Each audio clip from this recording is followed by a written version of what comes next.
Thank you for coming tonight. I'd just like to get you to imagine, if you could, your safe place, where you feel safe, where you feel secure, where you feel loved, where you feel warm.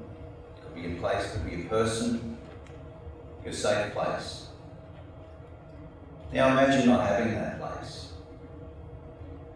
Deception Bay Police report that 80% of all their call-outs are domestic violence related.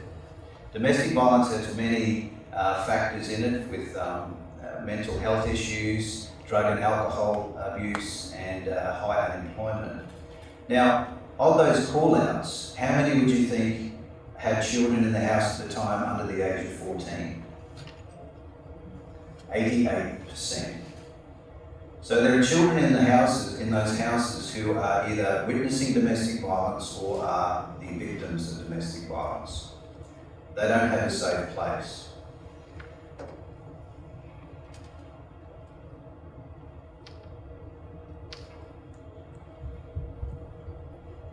So when these children come to school, they can't focus in the classroom, and because they can't process what's going on in the houses that they're living in. And so they present challenging behaviours, they have low school attendance, and what happens is they fall behind in their learning and their education, and they begin to fall behind. And what happens is that they begin to take on an image that their behaviour begins to define their identity. And so what happens is that school becomes not a safe place for these children either.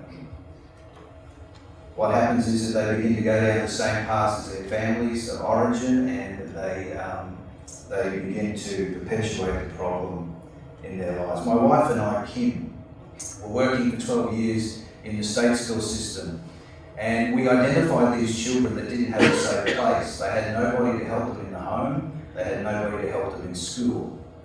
And so we identified these children, and we realised that they were children who were suffering from trauma, abuse and neglect. And because of that fact, they weren't being nurtured. Now, nurturing is a fundamental building block for our development for all of us, for our emotional development, our physical development, and our intellectual development. And so through this realisation, my wife Kim came up with this understanding that through a nurture-based program, we could intervene in the lives of these children and change the trajectory of their lives. And so out of this came what we now know as Mimi's House.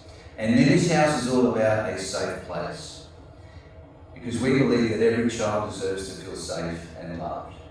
Mimi actually means grandma. So the idea is that you go into grandma's house, who should be the ultimate nurturer.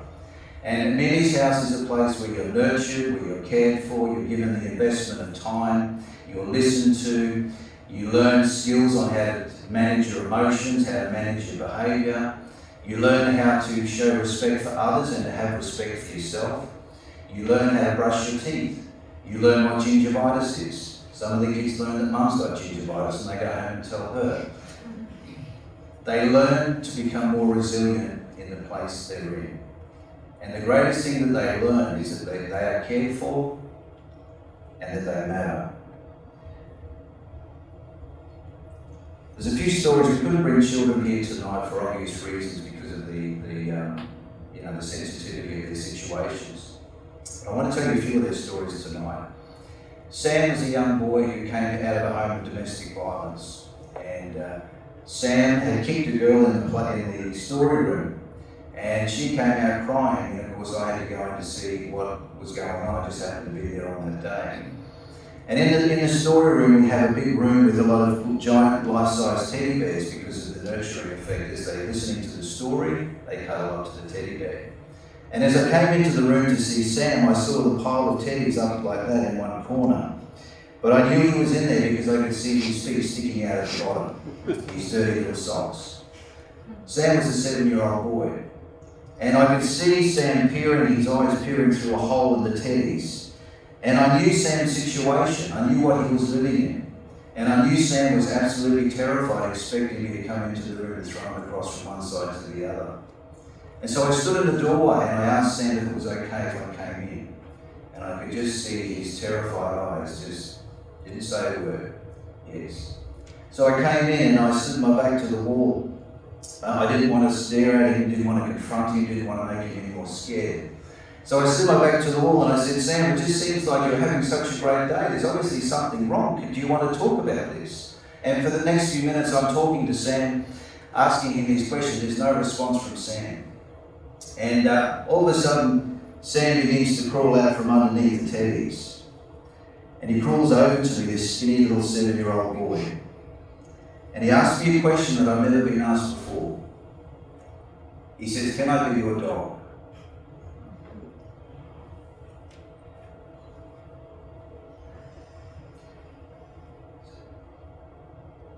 Stop the clock. There's no room to cry, we've only got 6 minutes. I knew exactly what Sam was asking them, but he didn't know how to say it. He was asking me to comfort him. And so I said, of course, Sam. And so as I'm sitting on the floor, this skinny little boy curled up like a dog next to me. And for the next few minutes, I just began to pat him on the back, comforting him. All Sam had ever known was abusive touch. But that day Sam learned the power of soft touch that affirms and comforts. There's another little boy named Billy, and Billy was taken out of the care of his mother, made a ward of the state because the conditions with his mother were so bad that he would never be placed in their care again. And Billy was placed in the care of his grandmother who didn't want him. Billy was 9. And so when Billy came to Minnie's house, this skinny little boy, again, a classic picture of an unnurtured child as they're small in development, in physical size. And so when Billy came to Minnie's house, this skinny little boy who was dirty, he was unkempt, his uniform was ripped, he didn't make eye contact, he didn't smile. And when Billy came to Minnie's house, he came wearing his shoes.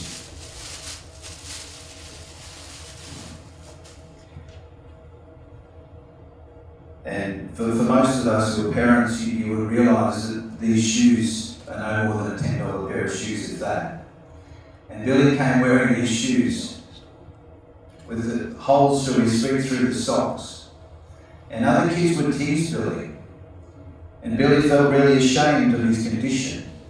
And so of course we bought Billy a new pair of shoes and a new pair of socks, which he was very happy about. Billy never smiled. And he was very happy to see a brand new pair of shoes. And throughout Billy's time in Minnie's house, we discovered that Billy didn't know how to read. And so one of the volunteers would discreetly sit with Billy and teach him how to read. And as he began to learn to read, he realised his self-esteem just began to skyrocket, and he realised something, that he wasn't who he thought he was. He wasn't dumb. He wasn't silly. He was just like every other child. Billy's attendance at school improved and his behaviour improved as well. And so what are the effects of Minnie's house? How effective is it? We've done our data outcomes since 2014. It's only a short period of time. We're only a young program. But with the data that we've collected to date, already we're seeing that 100% of children surveyed have had improved school attendance. And 86% of children have had improved behaviour at school and at home. And so what does your investment tonight bring? And what are we after? What do we need? A $4,000 investment would enable one child like Billy or Sam to attend a full 12 months at Minnie's house, where we could create a safe place for them and we could give them the skills in life to thrive. An $8,000 investment tonight would enable us to impact the lives of 2 children like Billy and Sam, to let them know that somebody cares. $12,000, if we got to that, enables us to impact the lives of 3 children. Now, if we were able to get to 40,000, I'm stretching it here, if we were able to get to 40,000, which you all look like you're all really friendly, if we were able to get to 40,000, that would enable us to impact the lives of 10 children, which is a full day at Minnie's for the whole 12 months, that we can care for them, nurture them. But most of all, we can let them know that they're valued and that they have worth. Someone really wise said this: if you want to touch the past, touch a rock. If you want to touch the present, touch a flower. But if you want to touch the future, touch a life. And tonight, your incredibly generous investment will not just touch a life, but it will change the future for these children and their children's children. Thank you.